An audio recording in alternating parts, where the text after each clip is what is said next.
on the GroomPod. Welcome to our virtual salon. My name is Susy, and I'm your host. I'm a mobile groomer from Seattle, Washington, and anybody who knows me will tell you I love to talk, especially about my job. And one of my favorite people to talk to is my friend and mentor and the co-star of this show, the curator of ingredients, Miss Barbara Bird.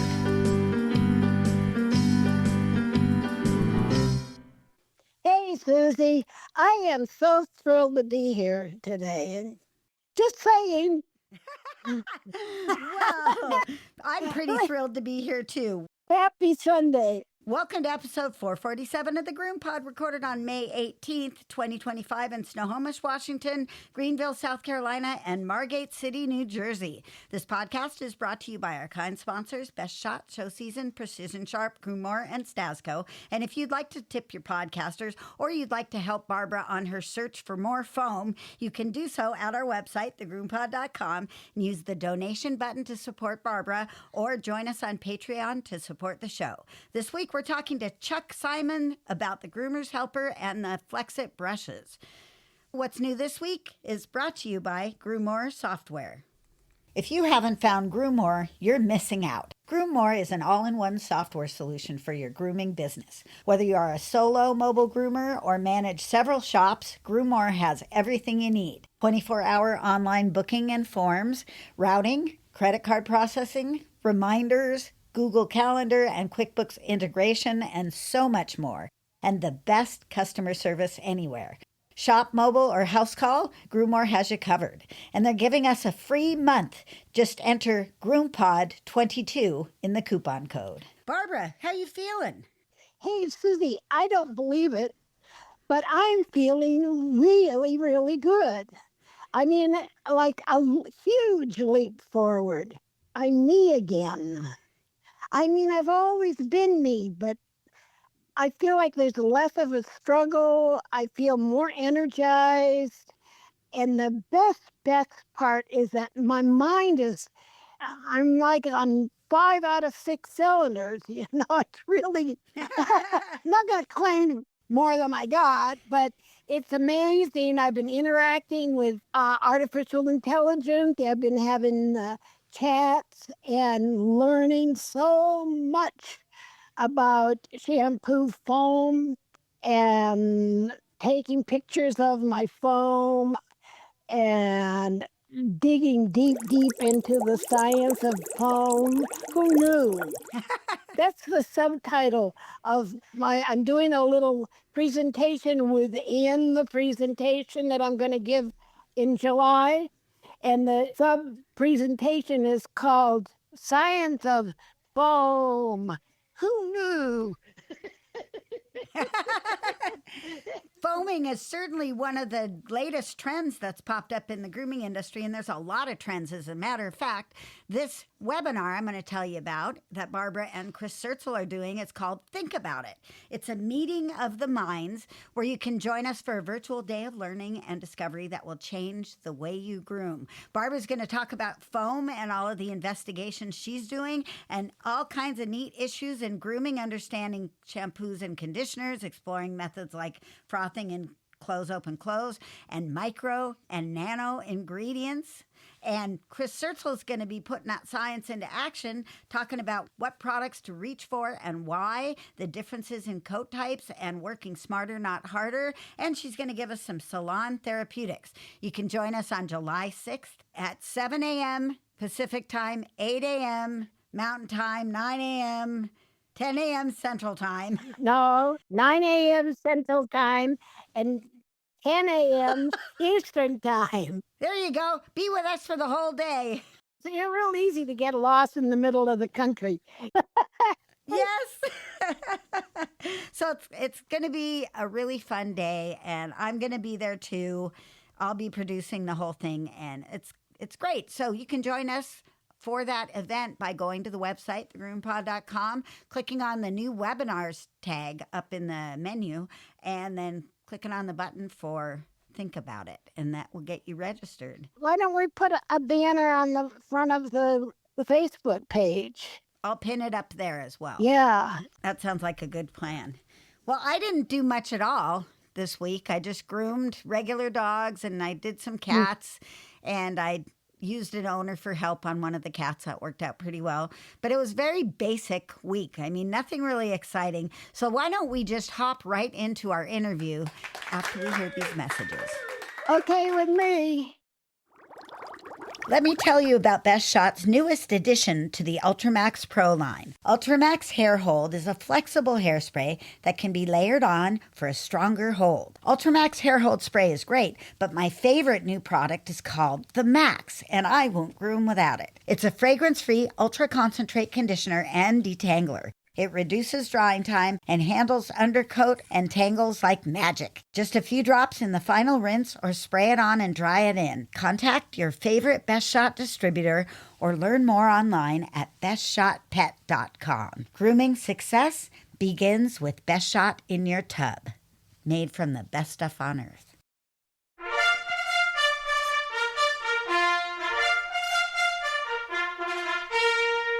Ready, groomers? Here comes our first appointment.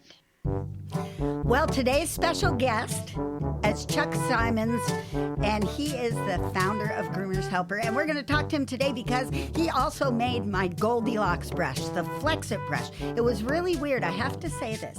I was looking through my internet stuff, and I saw a brush advertised as the Goldilocks brush, and it got me really mad because I thought that was my term, but Chris Christensen is using that term. And either somebody's listening and put it right up the next day, or great minds think alike, although I don't know what mind is thinking like mine there. I don't know, but Chris has borrowed from me as well, so they tend to like other people's stuff. Chuck, the real reason we have you on here is because people see you all the time at the trade shows, but we really don't know a whole lot about you. So we're going to start out with a little bit of an introduction. So how did you get into grooming? How'd you get into the grooming industry as a whole? And did you marry a groomer? Because that seems to be a way a lot of the guys do it. Well, I've got to say that I've always loved dogs. I had a black lab named Russell and a cat named Leon. Russell was my constant companion. And I came to Atlantic City right after I got married. And of course, I got divorced in the next year. But Russell was still with me. And I owned a company called Atlantic City Casino Supply. I made the green felt layouts on all the tables here in Atlantic City and a lot in Vegas, Tahoe, and the islands. And a woman walked into my shop, and she was selling tchotchkes out of the back of her car. And so I asked her for a date, and it's this June will be 43 years. We're married 40 years. And she fell in love with my dog. I don't know that she fell in love with me, but she fell in love with my dog. And she was his nurse in the last years of his life. And when the dog passed away, she couldn't eat, she couldn't sleep. It was like she lost a child. A friend of mine was a veterinarian, and I asked him if she could come down and work around the pets, be a vet tech. And he said, no, Chuck, she has to go to school. It takes 2 years to become a vet tech.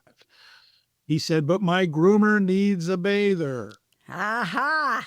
She went to work as a bather. She would work for minimum wage, bathe 18 dogs a day, come home singing and whistling and happy. How many people find out what they love to do in life? So I got behind her. I said, Beth, go out and knock on doors. Tell them you're a groomer and make yourself some money. She said, you don't understand. You got to go to school to be a groomer. There's upteen amount of cuts.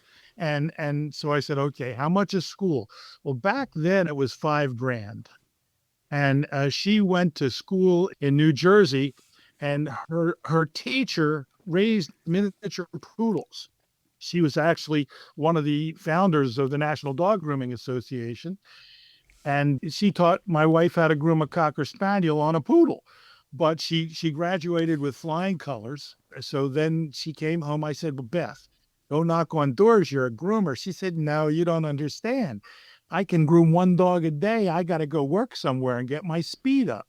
So she went to work for a company in Ocean City. The woman who owned the company was 9 months pregnant. She gave Beth the keys and left. So she was baptized in fire and brimstone. She had to open the shop. She had to take the people in. She had to bathe the dogs. She had to groom the dogs. She had to release the dogs. She had to clean the shop. And after about 3 months, she got her speed up. So I said, Beth, go knock on doors instead of splitting 50-50 with an absentee owner. Go make yourself 100%. She said, you don't understand. I said, no, you don't understand. I just bought the pet salon. You're working tomorrow. There was a little hole in the wall in Ventnor, New Jersey. I was her first bather. The first dog she booked me was a little female pit bull, but I loved it. We had a great time working together, and it's going to be 41 years now that we're working together. And so I got tired of seeing her being bitten. And I mean, she was getting bitten on a regular basis.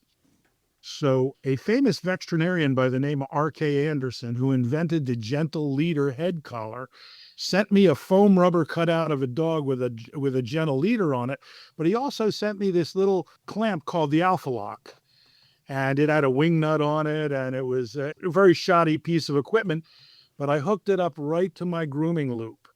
And if you know anything about grooming, it formed a cross tie, like a cross tie for a horse. It established the footprint of the dog on the table. It calmed him down because the dog knew where he lived. It pulled the loop away from the trachea. One person could do nails. And I started blowing some smoke up his butt, and I said, I want the patents. And lo and behold, it took me a year to get the patents, but I got the patents to the Alpha Lock. We renamed it the Groomer's Helper. And I made it fit every arm in the industry. I made it so you could repair your own rope, and just started taking it to trade shows. I think the first trade show I went to was the Grand Old Grooming Show. It was the National Dog Grooming Show in Nashville, Tennessee. I think it was 1991. So here I am after that, and now instead of my wife, I'm helping over 100,000 groomers around the world. I am certified grooming behavior specialist, and I took like 8 months of classes. And there's a somewhat of a controversy as to how much restraint you actually need. But with the Groomer's Helper, you keep it as loose as you need to, but always protect yourself. And more importantly to me, set the dog up for success, because you don't want the dog to have a bite on their record. You don't want to get bit and not be able to work. And you have quite a variety of ways that you can use it that really help out. So you've got other things that come along with the Groomer's Helper, like you've got a second post, which I think is really key. Grooming post that I have a lip system from Hanvey, so it has eye hooks in it already, and I always have the dog attached to that. But the ability to come from the side and put the dog's head in the center so the dog can still see everything and have some movement, but once again, you're setting the dog up for success, and you're setting the groomer up for success. I've been grooming since 1998, and I've never been bit. That's great. That's a fantastic. And, again, there have been over 5 billion. That's not million, that's billion grooms without one claim of injury to a pet or a groomer. And Governor Insurance, Jerry Dubas is my insurance agent. He'll verify that. That's phenomenal for any product, let alone one that's holding uncooperative dogs that really don't want to be there. But the thing about it is I had horses. And I knew about a cross tie for a horse. And it's not how much restraint you can use, it's now how much you don't have to use. And that's the key. So always 2 or 3 fingers in the loop, slack on the tether, and then that dog, we've just reduced the area that he can bite by 90%. But a great thing that was taught to me is a dog smells your fear. He smells your confidence. He smells the body under the house. And when or when the groomer knows in their head that unless I put my hand in your muzzle, you can't bite me, the dog knows that she knows that, subordinates to her as the alpha. So it's a great training tool. It's a practical tool to use for groomers. And it just makes everything a lot easier. The schools love it because the student groomers are worried about 2 things, being bitten or hurting a pet. And this just wipes that out of their minds so they're able to concentrate on learning. So that's why we're in about 27 different schools around the world, because it's so much easier for the teachers to train their students. Barbara has one of those less than cooperative actually, two less than cooperative dogs. I do. I'm a certified master groomer. I'm an owner that can't groom my own dog. Barbara, don't feel bad about that, because I've done over 200 trade shows and I am a sponsor of Groom Team. I have my own sanctioned show in West Palm. And I ask every groomer, the top groomers in the world, who is the toughest dog you have to groom? Figure they'd say Pit Bull, Cane Corsa, Doberman, Rottweiler. Do you know what they all say? Their own dog. I mean, it's the truth. You love them so much and they've got you twirled around their little finger, so they squeak and you stop, or they take advantage of you. This is what dogs are. See my arm? That's my arm from my own pet, just nagging at me to get off the computer and feed the dogs. My dogs can do some damage. Well, and the other thing that I've had, this is an interesting point maybe. I've had the worst time enrolling my staff, assistants, bathers, whatever, people who are helping me, enrolling them in the use of the groomer's helper. Just can't engage them. Right now, Susy sent me a groomer's helper, and the guy who's like acting as my caretaker, and he cleans my house and he just takes me to appointments and all this kind of stuff. He has put that somewhere so out of view. I have searched the whole house 5 times looking for the groomer's helper. And then what happens? They forget the name of the tool. How do you forget groomer's helper? How can you forget that? Because he never hooked up that piece of pipe was a groomer's helper. It just didn't make enough sense to him because he didn't see the groomer's helper in action. Oh, right. That makes sense. There are so many videos on YouTube, on our website. These people are also usually adverse to restraint. Yeah, I don't get that. Vaughn would sit there and struggle for an hour with the dog, coaxing it, talking to it, cursing it, all kinds of things, right to the point of tears, and wouldn't use the groomer's helper. And I had to go in there and intervene and sit the dog up. And then she would be giving me a dirty look and grooming the dog without a problem. The name of the system is called the Groomer's Helper Safety and Positioning System. You want to put that dog in a position where it's easier for you to do the task that you're trying to do. For example, if you want to demat legs and chest, you're going to lift that groomer's help up by his chin, pull the rope all the way in. Now he can't bite you, and you can finish the job of dematting legs and chest. And then you're going to put it down. So the whole idea behind equipment is you want to learn how to use it before you try to use it. You want to see what it's all about. And so the groomer's helper is the easel holding your pet canvas. So, I mean, would you try to paint a picture if it was hanging from a rope? No, you want to stabilize your pet. You want to have both hands free, and then you want to attempt the task that you're trying to do. So the positioning system is the most important part. And there's not one job on a dog that I can't show you the easiest way to do it, because it's not only about safety, it's about efficiency.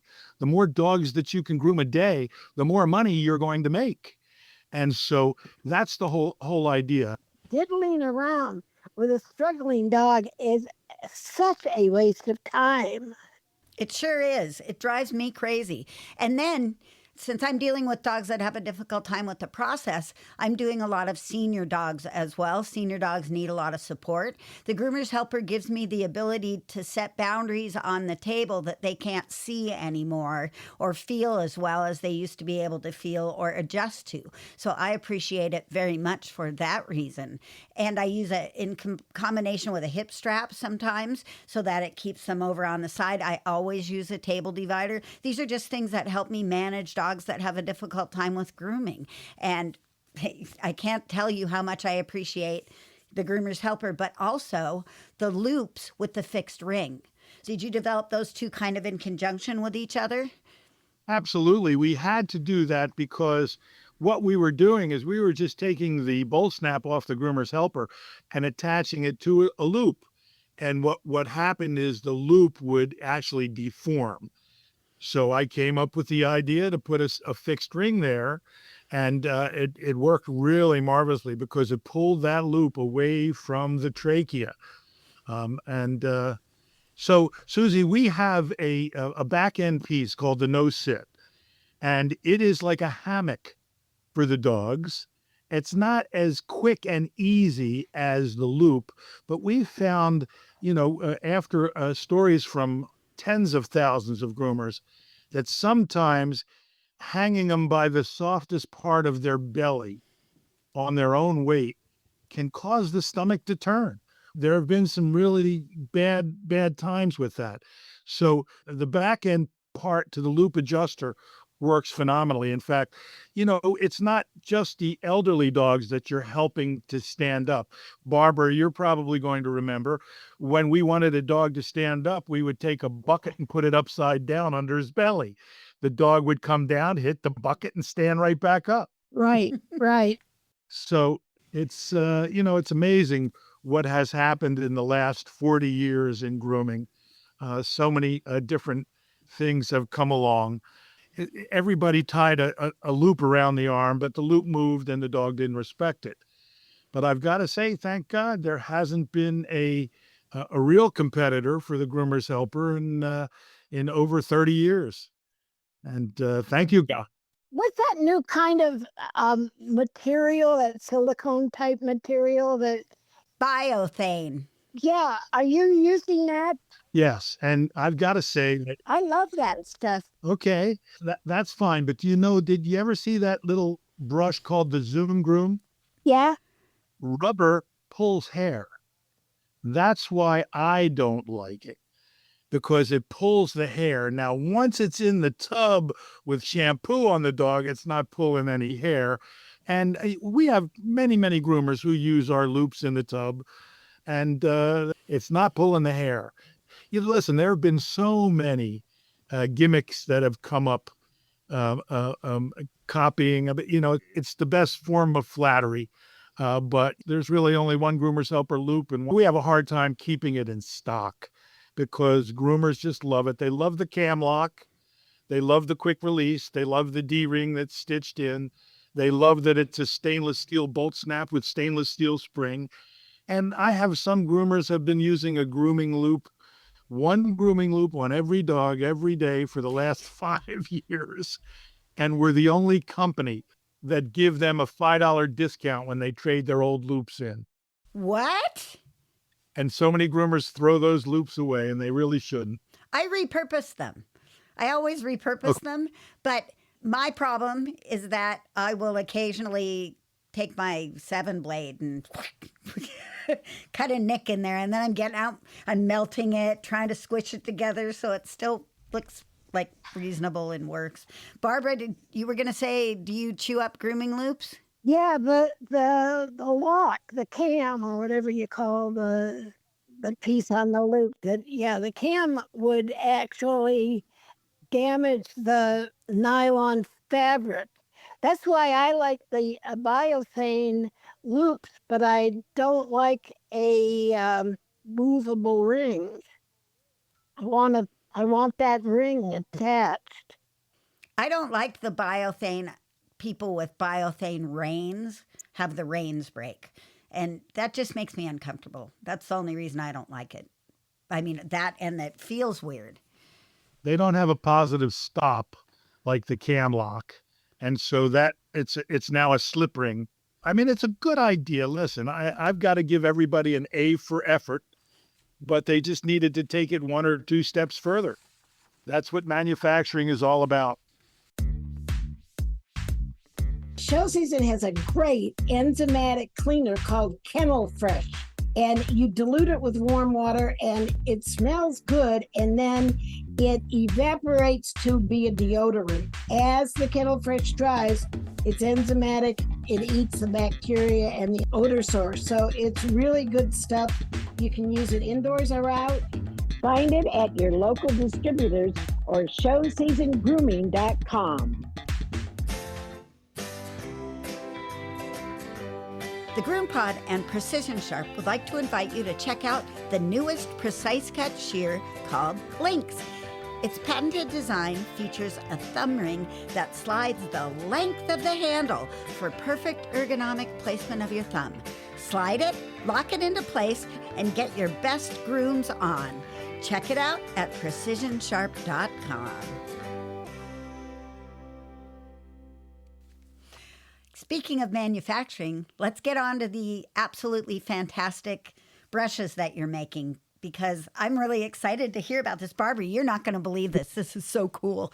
As you know, there were a lot of engagement on the GroomPod discussion group, facebook.com/group/the GroomPod, where we had people putting up pictures of brushes, of all kinds of brushes, of the pins. I've got a microscope. Barbara has a microscope. Everybody's using their phones, but we're getting tons of input with what these pins look like. And of course, our focus here on the GroomPod is not to break coat and to make things easier for the pets and the people. So tell us about how you developed the brush and all that kind of stuff. Okay. Well, the first thing I want to go ahead and say that Barbara, a lot of groomers come from pet shows. They're showing their pets. And of course, they don't want to break coat. But what we groomers get is we get dogs that are matted to the bone, some of them pack matted, and break coat. I mean, they have tools out there that are razor blades. Talk about breaking coat. We're talking about shaving them off. We're talking about cutting, et cetera, et cetera. So let's delineate dog shows from grooming shows and champion dogs from pet dogs. And that's really something that you got to realize. We as professional groomers, we are not getting show dogs in our shops. We are getting pet dogs in our shops. So how did I do this? Barbara, do you want to refute that? Because if you don't, I will. What I'm going to say to that is we do have lots of clients who prefer to keep their coats long. And to do that for any length of time, even if it's not a show dog, we want to be mindful about the damage created with the pins, and not just breakage of hair, but also damage of the cuticles and the microscopic stuff that happens, and then it just reoccurs and reoccurs and reoccurs. So that's all I just wanted to interject that. That's too broad a dichotomy between show dogs and pet dogs. There are lots of pet dogs that they want some length of coat, like Bichon Frise. A lot of Bichon people, they want a fluffy dog. And if you assault that coat with sticky point, cheap slicker brushes, you're going to cause a lot of little nicks and tears and minuscule damage to the outer surface of the hair cuticle, and it will add up over time, and you'll have a wrecked coat. I used to specialize in more hair type styling. I mean, I did terriers with furnishings. I did very few number 7 shave downs, maybe 3 or 4 a year. Mostly they came to me in order for me to save the coat. They left to their other groomers because they couldn't keep a good coat on the dog because it was just like constantly getting damaged. And I agree with both of you, but we've got to look at the 90 million dogs in the United States, if not more. And remember when we were talking about dogs not letting you groom them? Well, those 90 million people, the reason we're in business as professional groomers is because those dogs don't let their owners brush or comb. If those dogs came out, combed out, then there wouldn't be a problem. But they come in as matted messes, and usually 2 days or 3 days before they need to see the vet because they're so embarrassed to show their dog the vet. Now, our shop does anywhere from 35 to 50 dogs a day. This is our 41st year in business. And I wish I was a single groomer who just specialized in keeping coat, but I'm not. I'm a professional groomer that has to take care and do the job and keep as much coat as I possibly can. But God doesn't groom dogs, and I don't perform miracles. And that's it. So we also have a sign up in the shop that says humanity before vanity. And this is the truth. When somebody comes in with a dog that hasn't been to a groomer for a year, and the dog is pack matted, and she shows us a picture of a fluffy dog she got off a Champion website, we've got to let her know that, we've got to start over again. It's just something that has to happen. Here's another thing. Sometimes it's the owners who are assaulting the coat with poor quality tools and are causing Absolutely. problem that causes coat breakage and matting. And matting is just a precursor to breakage. It's all a matter of like surface damage to the coat and a whole lot of collected static electricity in that hair, that dog fur. Of course, there's unmanageable situations, but is that the majority, do you think? Unmanageable situations are the majority? The majority is we're damned if we do and we're damned if we don't. We get blamed by the veterinarians, by the owners, by everybody. It's our fault. It's never their responsibility or their fault. But yes, golden retrievers, Newfies, you name that long-haired coarse dog, they're not brushing them every day or combing them out every day. They shouldn't. Yeah, they have multiple dogs. They get their saliva on multiple dogs. Their house is infested. We see the reality of pet ownership in our shop. And we're in one of the highest flea and tick areas in the country. And we see that. And we see people toxing their dogs out. And I mean, I can go on and on and on. I could write a book about what we see in our shops. You should. Yeah. So the thing is, Chuck has made a brush that is gentler than most of the slickers out there. And that's what I like. I like all the aspects about the new brushes that I have. And I want him to share about how he came to realize that the length of the bent part of the pin made a difference, Sure. that the ends of the pin make a difference, that the pad of the pin makes a difference, the flex of the brush makes a difference. So go ahead and give us a little primer on how you kind of came about this. From the beginning of time, we have had brushes for our hair, and that transcended to using it on the dog's hair, to using it on the horse's hair.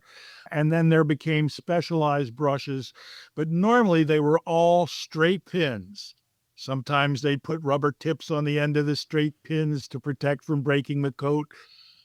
Sometimes they would put some type of metal that they dipped it in, but they were straight pins. I remember when I first started grooming, I had a little Miller's Forge, and it had a bent pin on it. It was a flat face, and the darn thing worked great. I wasn't worried about breaking coat. I was just worried about getting the coat into condition. And then a couple years later, a company by the name of Frank's, Universal, came out with a curved face. The pins were longer, the hooks were shorter, and it did a phenomenal job. In fact, I used that Frank's brush for many years. There was a QVC Barker in Dusseldorf who sold kitchen wares, and his wife was a groomer. Now, everybody goes to QVC with their invention. A carpet brush company that actually brushed carpets.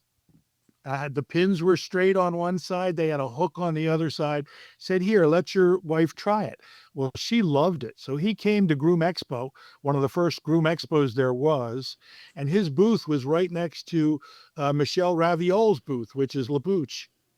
And Lapooch said to the German, he said, I'll tell you what, I will give you all of my shampoos and all of my colognes for the EU exclusively if you private label me this brush. Well, he did that, and everybody at that time loved the Lapouche brush because number one, it had a flex head. I didn't know of any other brushes at that time that had a flex head. They made two or three different brushes. They were the same thing on each side. And then one day, Michelle owed the German about $1 million, and the German cut him off. So there was a time in the United States, I'd say 2.5 to 3 years, where you couldn't get a Lapouche brush. And the groomers were screaming. They all wanted. In fact, I found a guy to trade 2 Groomers Helper Pro sets for 13 Lapouche brushes.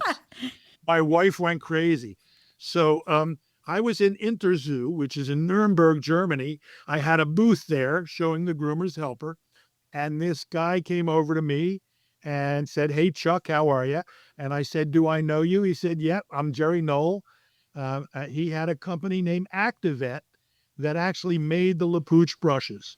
And his company actually didn't make them. It was a professional grinder company that made them, sold them to Jerry exclusively. Jerry sold them to Michelle exclusively. And so that was the name of that. So he said, "Come back to my booth." Now the Lapouche brush was black handle with the colors on the pin holders on top. That told you what kind of brush it was. Jerry did something different. It was the same exact brush out of the same exact mold, but he put the colors on the handles and put the name Activet on it. And then the pin holder was white. Said, "Chuck, I trust you." He gave me the exclusive distributorship in the Western Hemisphere.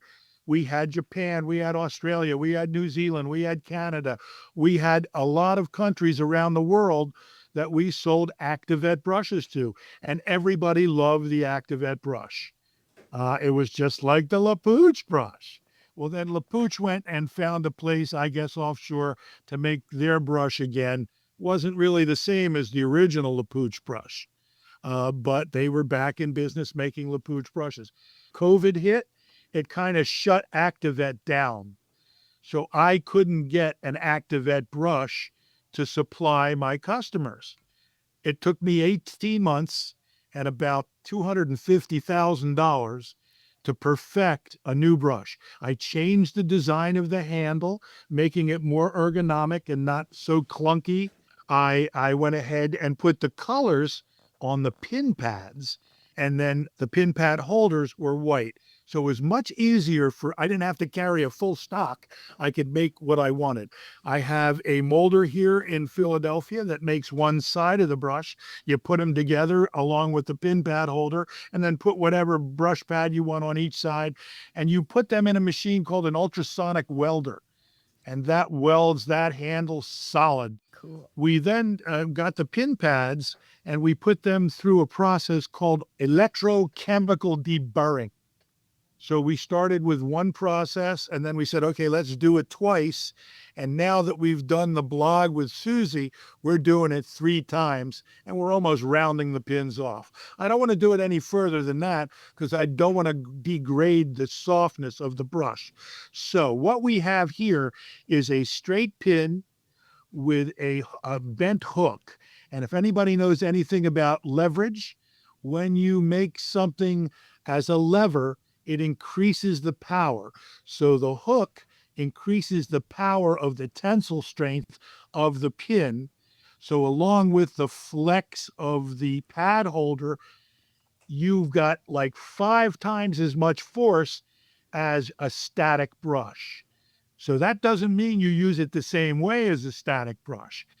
That means you tap and pull, tap and pull. The more you tap and pull, the more it's flexing the head, the more it's putting the power into the coat. As far as breaking coat, we say only use as much brush as you can then get the comb through the coat. Everybody says, I brush my dog out. No, you don't brush your dog out. You comb your dog out. That's true. Yeah, you go to any dog show, you don't see that judge with a brush in his hand. He's got a comb in his hand. So the comb is what easily goes through the coat. When it goes through the coarse part of the comb, you flip it around when it goes through the medium part of the comb. So a brush is only a tool of the comb. You don't want to use that brush and that's it. Yeah, and you want to use that brush as little as possible, but you want to use a brush that does the job, that breaks coat the least and doesn't take its toll on your arms, your wrists, your shoulders, and it gets the job done in twice the time because time is money. That's what the groomer's out, and that's what the brush is about. So you would think that a slicker brush is a slicker brush, but it's not at all. As a matter of fact, there's like 18 variations in slicker brushes that Chuck provide. There's the difference in the length of the pin to where it bends. There's a difference in the flex in the head. There's the combination of having the 2 brush heads or the 1 brush head. And I gotta say, you way improved that handle for me. I didn't hate the other handle, but I didn't know I didn't like it as much as I like yours. I think it's a little fatter. I'm not sure. Maybe it's better shape. I love it. I'm really happy with my brush. I'm grateful for you for taking the time with us and for sending them to us. So I just want to jump in and say I hear you loudly on the comb versus brush because there's actual science to show that brushing causes more damage than combing. So I always say use your brush as a finishing tool. The thing with a lot of groomers who are on a power schedule is that they just want to have one brush that they use all day long. That's their brush, and it used to be that red curved universal slicker that I'm glad is gone. I appreciate you making that distinction, Chuck, for us because I think that tools ought to be used according to the task and not just like one tool. You don't see a mechanic out there with one wrench and one screwdriver all day working on your car. Very true. So as far as the comb is concerned, you can only do so much with it on a tangled coat. So we say, don't pull through. If you snag, feather away from the coat with the brush, go back to the comb. And that's really the key. You can do that with a comb too. The force that you put on a mat makes or breaks it and can break it and can cause a lot more damage. And so I love the whole tap and pick and tap and pull and those kinds of things. That's how I use my comb. I think we're both talking about the same thing. In fact, my wife uses a corner of a comb to get a mat out. Yeah. And that's why she bends so many combs because that last comb is what she's using to pick the mats out. But we are talking about the same thing. But like you said, sometimes you have single groomers who are under the gun to make a living. They go from bathing the dog to brushing the dog to finishing the dog, and they're trying to get out of there as soon as they can. So they're really putting a lot of effort into the brush. And really, if somebody could come along with the brush and that would give them twice as much time to spend on doing it, then they wouldn't break as much coat. And that's what the Flexit brushes will do. Now, you said 18 brushes. 9 of them are small, 9 of them are large. 5 of them have the same thing on each side. 4 of them are a duo brush. So the number one go-to brush for your listeners, for the doodles, for the poodles, for the newfies, for the huskies, you name that heavy-coated dog that come into their shop is the red silver, because the red side is the original mat zapper. And it is in a configuration where more pins are in a certain area, and then there's 3 relief canals. So that mat zapper you might not like, but it demats. And it's always dematted. That's why they call it the mat zapper. And then on the other side, pins are longer and the hooks are shorter. To get past top coat down to undercoat, that's the undercoater. But it's also in a configuration of a finish brush. So you can use that brush. That's 3 brushes in one. That's a dematter on one side, an undercoater on the other, and it's also a finish brush. So you can just use it as a finish brush if the coat is not tangled, or you don't need to undercoat it. So if you have a poodle, you can still use the undercoater as a finish brush. And most importantly, it's got rounded, basically electronically burred off surface, so it's not rough. The way we tell people is you only need to use it when you have to. Don't use it as a plethora for everything. And so, we guarantee it for life. It's the only brush in the industry that's guaranteed for life. We also give you a 30-day money-back guarantee. So try it. Don't believe me. Don't believe Susy. Try it for yourself and convince yourself like Susy did. Yes. It's replaceable pin pads too, right? Well, no, the pin pads are not replaceable, but the pins are. Oh. So if you take your finger and put it between the pin pad and the top and pull that pad down, you will see that the pins are actual staples. There's 2 pins on each one. So you can take a pair of needle nose pliers and pull those pins, usually that bend on the outside. You can pull that pin, a double pin, all the way out. Take a good one from the center and replace it right back in the same hole. Ha! Rebend that bent pin that was bent, put it back in the middle. Or we can send you a whole pin pad, but you'll never ever use all the pins. Right. The pins are replaceable, the pads are not. But again, we guarantee the brush. You can't fix the brush, send it back, we'll send you a new one. That is so cool. Thank you, Chuck. Thanks for being here with us. Tell everybody where they can find you, Chuck, other than at the trade shows. Okay. Well, as Susy said, you can see us at all the trade shows around the country, but we are at www.groomershelper.com. We have a Shopify site. You can buy anything on time. We have a firm on there, so don't look at the price. Look at what it returns you. And we believe that the Groomers Helper are going to return you at least one more dog a day. Add that up over 50 weeks a year. That's a lot of money. And we believe that the brushes will return you at least 3 of the 4 hours that you brush. We got groomers, it's only taken them 2 hours. Well, that's a 500-hour return for the year. If you think you're worth $50 an hour, that's $25,000 return on a $67.50 brush. Excellent. Give it a try. You got nothing to lose but the day-to-day struggle. Fantastic. Thank you for being here, Chuck, and I will see you at the next trade show. Good to see you, Chuck. See you soon. My pleasure. We'll be out in Pasadena, and we'll be at Super Zoo. Have a great day. You too. Bye-bye. Bye-bye. Bye-bye, Barbara. Bye.